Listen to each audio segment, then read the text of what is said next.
Salut à tous les amis, c'est Aiken, j'espère que vous allez bien. On se retrouve dans une nouvelle vidéo. J'étais en train de faire des petites recherches pour un futur Killer Instinct, vous savez, le format de vidéo où on parle de tueurs ou d'affaires criminelles. Et je suis tombé sur une affaire qui n'aurait pas fait l'affaire, haha petit jeu de mots, pour une vidéo Killer Instinct classique, on va dire. Parce que c'est vraiment une affaire en soi assez courte, mais j'ai trouvé l'affaire intéressante. Non pas parce qu'il y a plein de détails sordides ou quoi que ce soit, mais parce que le mobile du meurtre, il est éclaté au sol. Tu te dis, il y a des gens, quand tu vois cette affaire, ils tuent d'autres personnes pour des raisons. Bon, de base, toutes les raisons sont... C'est pas une raison pour tuer, mais là, vraiment, la raison, tu te dis, vraiment. Donc bon, on va voir cette courte affaire ensemble dans cette vidéo. Si la vidéo vous plaît, n'hésitez pas à liker la vidéo et à vous abonner à la chaîne. Et on est parti pour se plonger dans cette affaire criminelle au mobile bien pété au sol.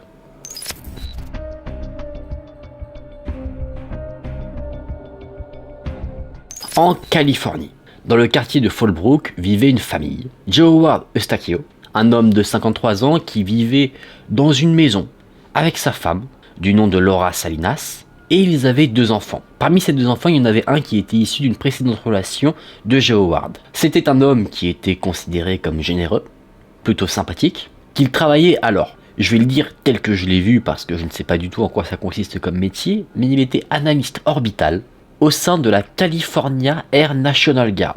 Ça claque. La mère de sa femme, la mère de Laura Salinas, Cynthia CDBK, vivait également avec eux. Elle avait son propre appartement, mais généralement, elle passait le plus clair de son temps dans la maison de la famille. Le 11 février 2014, à 8 h du matin, la police s'est appelée.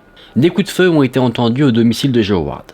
La police s'est rendue sur place pour voir ce qu'il en était, et ils ont retrouvé le corps de l'homme, criblé de balles. Malheureusement, l'homme était décédé lors de sa découverte. Il avait souffert de plus de 10 blessures par balle qui ont finalement entraîné son décès. On a fait une analyse du corps, les balles venaient d'une arme de poing, et ce qui est assez étonnant, c'est que à ce moment-là, il n'y avait personne à son domicile. Donc la grande question c'est, qui a tué Joe Howard? C'est pas une enquête qui a duré très longtemps, ça n'a pas duré des semaines, ça n'a pas duré plusieurs jours, ça a duré à peine quelques heures. Parce qu'on a la découverte du corps qui a été faite le matin, et l'après-midi, la police avait déjà un suspect qui a avoué le meurtre. On peut féliciter les enquêteurs. Je suis tout seul. Ce suspect, c'est la belle-mère de Joe Howard, Cynthia, la mère de sa femme. Elle était âgée de 63 ans. Bien sûr, comme dans toute enquête, on a interrogé les proches. On a interrogé Laura, les enfants et la belle-mère. Sauf que la belle-mère, elle, pendant son interrogatoire, a vite avoué ce qu'elle avait fait. Parce que oui, c'est elle la coupable de ce meurtre. D'abord, elle a essayé un peu de sauver les apparences, elle a dit qu'elle ne savait pas ce qui s'était passé, mais avec la pression de l'interrogatoire, elle a finalement avoué ce qu'elle avait fait. Le jour du meurtre, voici ce qui s'est passé. Joe Howard devait emmener sa fille à un concours qui s'appelle le Spelling Bee. C'est quelque chose que vous avez probablement déjà vu dans des séries ou des films américains. C'est un concours où en fait, les enfants doivent épeler des mots qui seront de plus en plus difficiles à épeler, et à la fin, la personne qui a réussi à épeler le maximum de mots a gagné. En gros, c'est ça. La grand-mère devait aller soutenir sa petite fille, sauf que Joe Howard lui a fait une petite remarque avant de partir. Il a dit, vous ne pouvez pas aller la soutenir dans ces vêtements-là parce qu'elle fait un peu trop ghetto. Joe Howard voulait que la grand-mère de sa fille s'habille un peu mieux pour aller la soutenir. Bon, ok. Cynthia CDBK a dit, ok, je vais y aller. Elle est donc allée à son appartement, sauf qu'une fois là-bas, elle s'est pas du tout changée, elle a pas pris de nouveaux vêtements. Ce qu'elle a fait, c'est qu'elle a pris son arme de poing. Elle est revenue voir Joe Howard qui se trouvait dans le patio de sa maison. Elle lui a tiré 5 fois dessus. Ensuite, Cynthia ne s'est pas arrêtée là. Elle est retournée dans sa voiture. Elle a rechargé son arme. Elle est revenue. Elle a tiré de nouveau 5 balles sur Joe Howard. Et là, elle s'aperçoit que Joe Howard n'est pas encore décédé. En fait, Joe Howard était en train de ramper et il a verrouillé la porte de la maison. Cynthia a encore tiré 5 balles sur Joe Howard. Elle a tiré également au travers de la porte pour pouvoir sortir. Et finalement, consciente que ça y est, Joe Howard était décédé, la Cynthia est partie refaire sa vie tranquillement. Elle est partie prendre un petit déjeuner, dans le plus grand des calmes, et après ça, elle est partie jouer au casino. Ça, c'est ce qui s'est passé au moment du meurtre.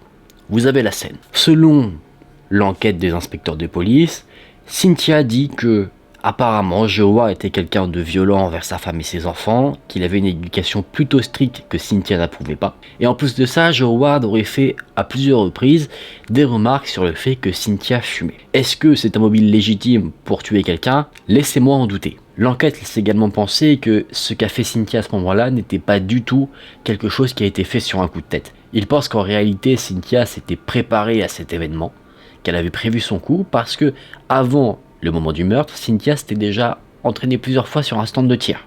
notamment 2 semaines avant ce fait morbide. Et ce qui laisse également penser qu'elle avait préparé son coup et que ce n'était pas quelque chose d'instinctif, c'est que après avoir tiré sur Joe Ward à plusieurs reprises, elle a un peu nettoyé la scène, elle a ramassé les douilles de son arme. Il y a eu procès, évidemment, et figurez-vous que Laura, la femme de Joe Ward et donc la fille de Cynthia, la coupable, a témoigné non pas du côté de l'accusation, mais du côté de la défense. Elle a confirmé que Joe Ward était effectivement quelqu'un de violent, que ce soit physiquement ou verbalement. Par exemple, il avait tendance, pour sanctionner les membres de sa famille, à leur jeter de l'eau au visage. La défense lors du procès a également dit qu'en fait Cynthia avait fait ce qu'elle avait fait parce qu'elle pensait que ce serait le mieux pour sa famille. Donc ce n'était pas un acte en soi de vengeance juste parce que Joe Ward lui a mal parlé, mais que c'était pour mettre sa famille sous protection. Quoi qu'il en soit, un meurtre reste un meurtre. Le jury a délibéré pendant 3 jours et Cynthia a été reconnue coupable de meurtre au premier degré. Elle a été condamnée à 50 ans derrière les barreaux.